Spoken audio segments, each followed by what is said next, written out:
لو انت واحد عندك معلومات معينة او خبرة معينة كلها موجودة جوه دماغك، عايز تطلعها للنور، عارف ان انت لو طلعتها هتغير في حياة ناس كتير جدا، وعايز تعمل بيزنس خاص بيك للكورسات بس مش عارف تبيعه ازاي، ففي الفيديو ده انا هقولك على 10 استراتيجيات تقدر انت تمشي عليهم عشان تقدر انت تنقل بيزنس الكورسات بتاعك لليفل تاني تماما وتحقق سيل وفير من بيع الكورسات الخاصة بيك. ما يغركش ان انا صوتي ضايع عشان عندي برد، الفيديو ده هيفوق توقعاتك. يلا بينا.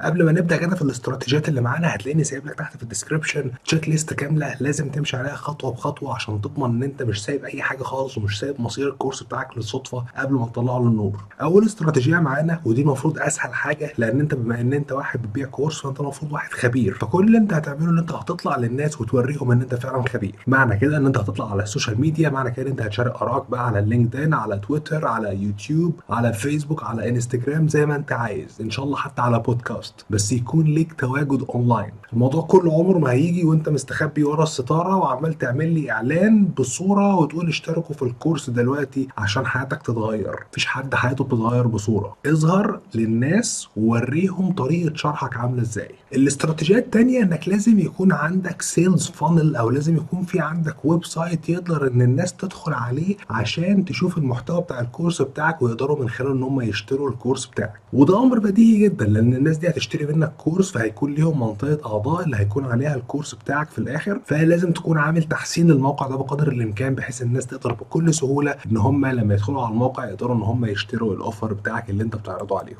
طبعا برضو لازم تكون موضح لهم ايه اللي هم هياخدوه مقابل الاستثمار اللي هم هيستثمروه في الكورس بتاعك ده. الاستراتيجيه الثالثه، لازم تستعمل السوشيال بروف، ولازم تستعمل اراء الناس اللي اتعاملت معاك قبل كده وبيقولوا يا ترى ايه في الكورس بتاعك، او بيقولوا ايه في طريقه تدريسك ليهم. ويستحسن انت طبعا تحط الكلام ده كله في المكان اللي الناس بتشتري منه، بحيث لما يكونوا خلاص هم بيشتروا يشوفوا بقى الناس دي قالت ايه عليك، يشوفوا اراء كل الناس اللي اتعاملت معاك قبل كده، فده هنا يهد الاوبجيكشن ويهد الاعتراض اللي عندهم، اللي هو يا ترى انت الكورس بتاعك ده فعلا هيجيب نتيجه ولا لا. الاستراتيجيه الرابعه اللي معانا، يا ريت تستخدم الناس اللي هي سابت اراء كويسه في الكورس بتاعك وخليهم هم اللي يسوقوا للكورس بتاعك، وده يكون هو الجيش الافيليت الخاص بيك. الناس هي اللي هتسوق للكورس، وعلى كل حد هيجيبوه من طرفك هياخدوا عموله. هنا مش بس انت بتكرم الناس بتاعتك، الناس اللي هي المخلصه ليك، لكن كمان انت كده كده كنت هتدفع الفلوس دي لمارك زكربيرج او كنت هتدفعها لاي حد تاني من الناس اللي انت تدفع لها فلوس في الاعلانات المموله. وده اللي هياخدنا للاستراتيجيه الخامسه اللي معانا، اللي هو انت هتعمل اعلانات مموله وتعمل الاعلانات دي بشكل صح، بس لازم تكون عامل كل الحاجات اللي قبل كده. لازم يكون ليك محتوى، لازم يكون ليك وجود، لازم يكون في ناس بتشكر فيك بالفعل، عشان لما تعمل ساعتها اعلانات مموله يبقى انت بتستخدم الحاجات دي كلها عشان تحاول تقنع العميل بقدر الامكان. بس الفكره هنا ان انت بقى لما هتعمل اعلانات مموله انت مش هتعملها على طول على الصفحه اللي الناس بتشتري فيها الكورس، لان الناس ساعتها هتقول يا ترى هو ايه ده، او الكورس ده بيتكون من ايه. وده هياخدنا للاستراتيجيه اللي معانا بعد كده، الاستراتيجيه السادسه، اللي هو ان انت تستخدم الويبينارز او تستخدم الفيديوهات علشان تبيع الكورس بتاعك، وهتبتدي تعمل او هتبعت الناس من الاعلانات على الصفحه اللي هم بيسجلوا فيها عشان يشوفوا الفيديو اللي انت بتشرح فيه. سواء بقى كنت عامل فيديو مسجل على الموقع الناس بتتفرج من عليه وبيبتدوا ان هم يشوفوا الفيديو ويخلصوا بعد كده بيشتركوا في الاوفر، او ان انت تكون عامل ويبينار لايف بتطلع معاهم وتجاوب على اسئلتهم وتشرح الكونتنت اللي انت عايز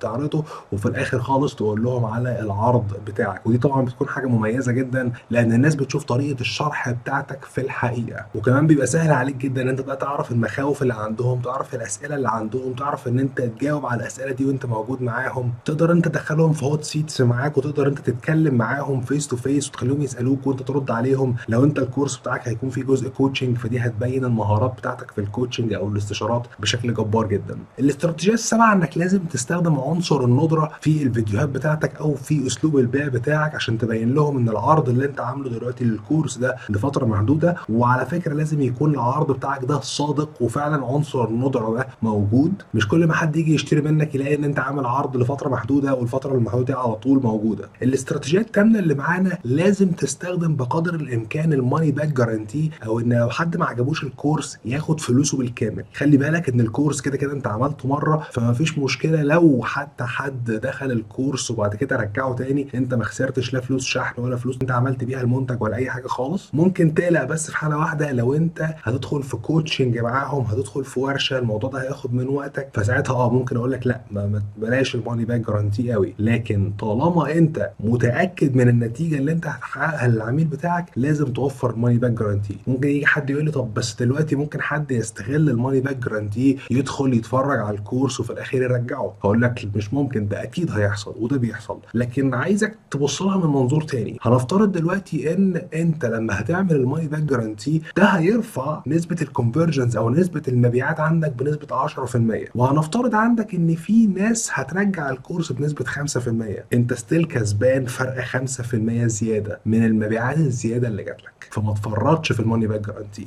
الاستراتيجيات التاسعه واللي ناس كتير جدا بتهملها هي الايميل او الفولو اب من خلال الايميلات، ودي من اقوى الاستراتيجيات ان انت اصلا يكون عندك ايميل ليست. ودي من الحاجات اللي انا اتكلمت عنها كتير جدا في القناه هنا، في فيديو برضه هسيبه لكم، روحوا شوفوه عن اهميه الايميل ليست وازاي تقدر تبني ايميل ليست. وطبعا لو انت هتعمل ويبينار او لو انت هتعمل ليدز او هتبعت الناس لمكان علشان يشوفوا مثلا الكورس بتاعك او يسجلوا في محاضره مجانيه معاك، دي هتكون من افضل الحاجات اللي انت ممكن تستعملها عشان تاخد البيانات بتاعت الناس دي وتقدر تعمل معاهم فولو اب بعد كده لو هم ما اشتروش الكورس، او لو انت حبيت حتى تعمل كورسات جديده فتبعتها للليسته بتاعتك عشان يبقى حاجه زي اسمها ميني لانش كامبين، او اللي هو ان انت بتجرب في الليسته بتاعتك، الليسته الناس اللي عارفاك. بس طبعا مهمه جدا ان انت من حين لاخر بس يكون موضوع البيع ده، لكن دايما يشوفوا منك محتوى مفيد، لازم دايما تبعت لهم حاجات مفيده من حين لاخر عشان ما يزهقوش منك. الاستراتيجيه العاشره والاخيره انك لازم تبقى عارف يا ترى انت المشكله اللي عندك فين لو ما فيش مبيعات جات لك زياده من الكورس. بمعنى ان انت لازم تحلل ارقامك، لان في ناس كتير تقول لك طب انا ممكن الاعلانات عندي هي اللي مش جايبه نتيجه، تيجي تحلل الارقام تلاقي لا، ممكن يكون تكلفه الناس اللي بتجي لك الويبينار قليله جدا، لكن المشكله عندك كلها طلعت في الكونفرجن ريت او في نسبه التحويل بتاعه الناس اللي بتحضر الويبينار. انت في عندك 200 واحد حاضرين الويبينار وفي الاخر واحد اللي اشترى، يعني نص في المية كونفرجن ريت. فهنا بقت الفكره كلها بقى في البرزنتيشن سكيلز، بقت في السيلز بتاعتك، ما بقتش خالص موجوده في الاعلانات. فلو انت فضلت ان انت تبص للحته الغلط عمرك ما هتقدر ان انت ترفع من كفاءه او من كميه البيع بتاعتك اللي انت بتبيع الكورسات بيها.